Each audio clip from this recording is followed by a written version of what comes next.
After a long day of cleaning his parents' house, I was told I couldn't sit at the dinner table because guests eat in the kitchen. My husband said, "It's just how things are. Don't make a scene." I sat alone, hearing them laugh in the next room. That night, I booked a one-way ticket and left a note on his pillow. When he tried to call me 3 weeks later, all he heard was, "I'm 44. I was married to Sean for 15 years. We met in Phoenix. Both of us worked long shifts at a hospital. I was a nurse in the ER, and he was in respiratory therapy. We met over a broken vending machine and ended up talking during breaks, in between codes and trauma calls. It wasn't glamorous, but it felt real. We moved fast, married within a year. The first time I met his parents, I thought they were just cold. We had dinner at their place in Flagstaff, and Marlene, his mom, spent half the evening talking about his ex-girlfriend from college and how sweet she'd been. His dad, Harold, barely acknowledged me. He asked about my family when I said I was raised by a single mom and didn't go to church. His smile disappeared. I should have seen it then, but I told myself they'd warm up. They didn't. Every time we visited them, I felt like I was walking into someone else's club and being tolerated, not welcomed. They never called me by name, always said her or your wife when talking to Sean.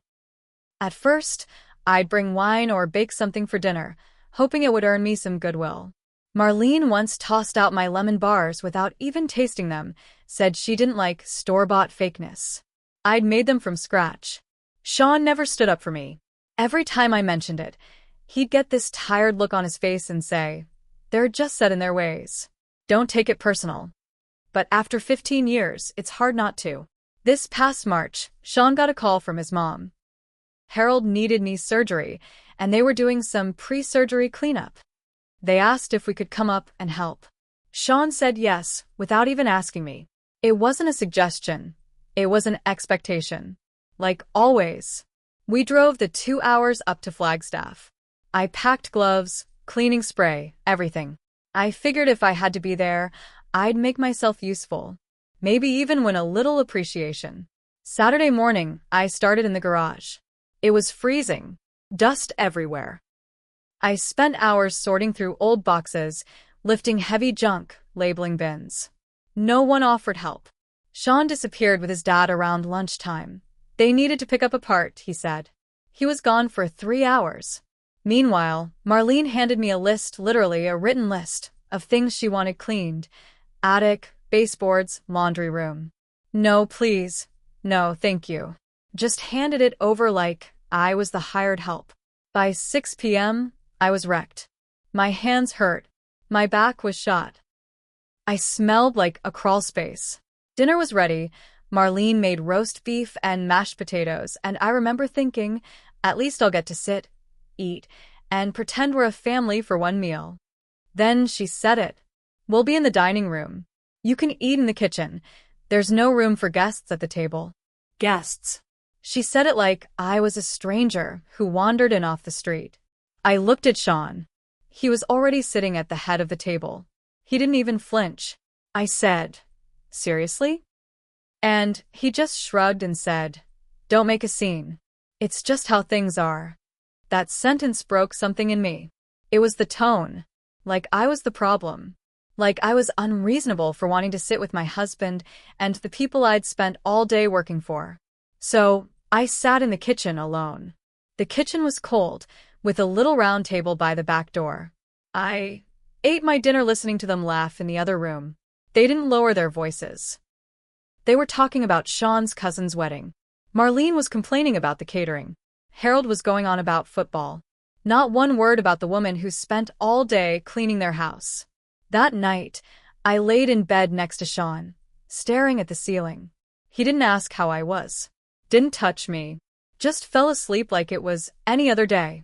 Around 1 a.m., I got up, walked to the guest room where my bag was, and pulled out my laptop.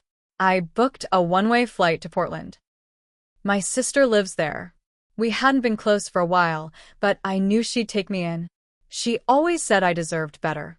I wrote Sean a note on a piece of hotel stationery from the drawer. I didn't yell or rant. Just told him I was done living like a shadow. that I hoped his loyalty to his parents kept him warm. I left at sunrise. Took an Uber to the airport while he slept. 3 weeks later, he called. I'd changed my number. He never heard from me again. Portland was cold and wet when I landed. My sister, Dana, picked me up from the airport without asking too many questions. She just hugged me and said, "Took you long enough." I stayed in her guest room at first, just trying to get my bearings. I didn't cry much. I'd already done all that before I left. What I felt now was more like grief. Not for Sean, he made his choice, but for the years I gave him. For the woman I used to be, before I kept shrinking to make other people comfortable. I didn't tell anyone else I'd left right away. Not our mutual friends, not my old coworkers. I wanted space. But word got out within a week. Sean must have started calling people because suddenly I was getting texts from numbers I hadn't heard from in years. "Aaron, what's going on? Sean says you ran off. You owe it to him to talk. OMG, are you okay? Did something happen?" Even my own mother, who Sean barely tolerated, called and left a voicemail saying, "I don't know what you're doing, Aaron, but marriage is hard for everyone. You don't just walk away like that." That one gutted me. She'd stayed in a miserable marriage for decades, and now she wanted me to do the same. She saw leaving as failure. I saw it as the first real choice I'd made in years. Meanwhile, Sean started emailing. The first one was short. "Please just talk to me. I don't understand." The second was longer. He talked about how confused he was. Said he was hurt I left without trying to fix things. He actually used those words, fix things, like I hadn't been trying for 15 goddamn years. Like the night in that kitchen was some one-time misunderstanding instead of the final straw after years of being dismissed. Then came the real kicker. He started forwarding emails from his parents. Marlene wrote, "If she can't handle being a guest in our home, maybe she was never really part of this family." Harold added, "We never said she wasn't welcome. She just never fit in." Sean wrote under their messages, "I know they're old-fashioned, but this is how they are. You can't expect them to change."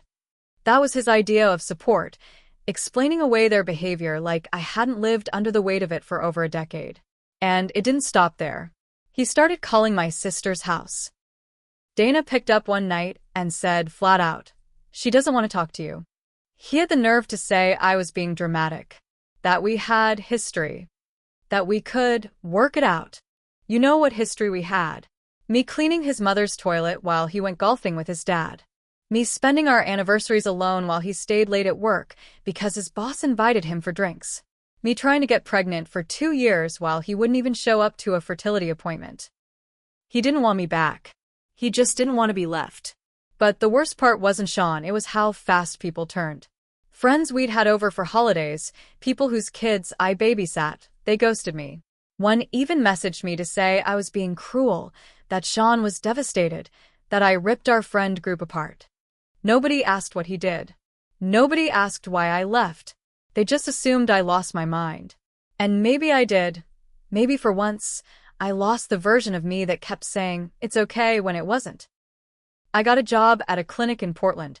It's not glamorous, but I clock in, I help people, I go home. And I sleep. Really sleep. No anxiety dreams, no panic attacks in the middle of the night. Just sleep. But then the letters started coming. Handwritten ones. From Sean. And one day, a message from Marlene showed up on Facebook. "I don't know what stories you're telling people, but this family has a reputation. Don't ruin it."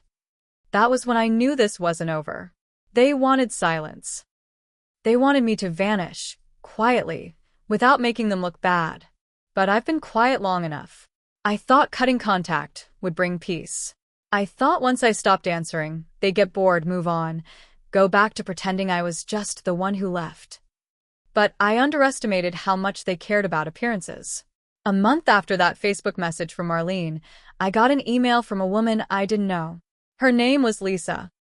The subject line just said, "You don't know me, but you should read this."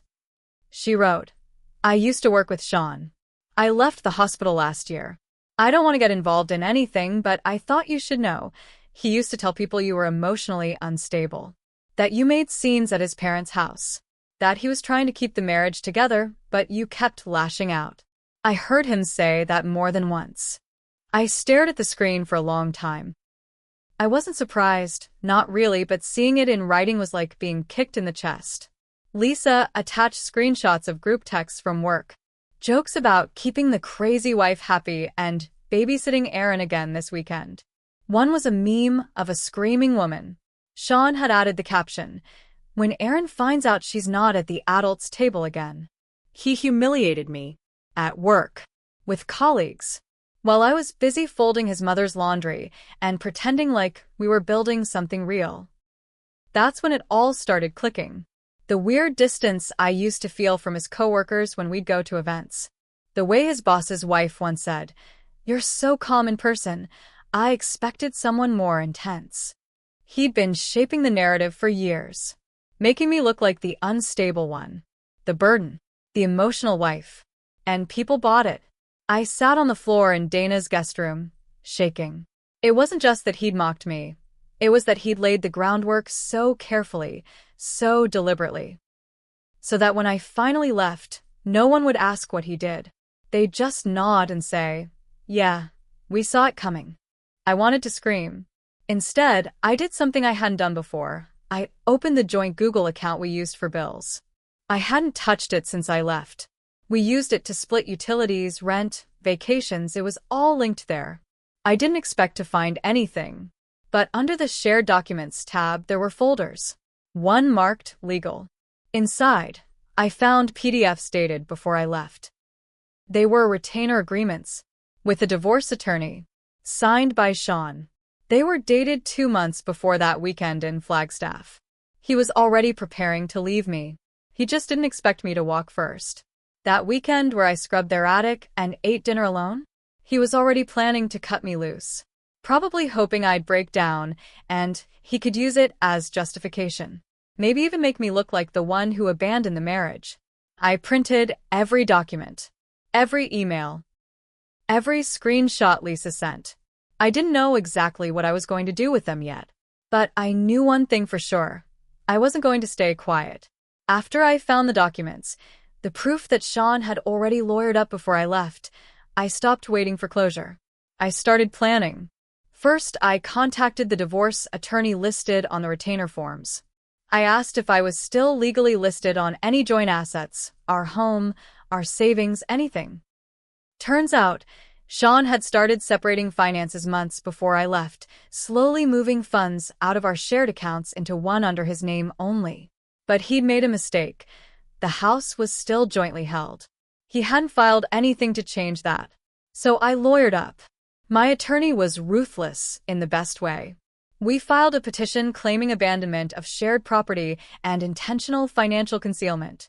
It didn't matter that I left. The paper trail showed he was planning to cut me out while keeping the narrative in his favor. The courts don't take kindly to manipulation like that. Then I took the screenshots Lisa had sent me, the texts mocking me at work, the meme, the emails, and attached them to a personal letter.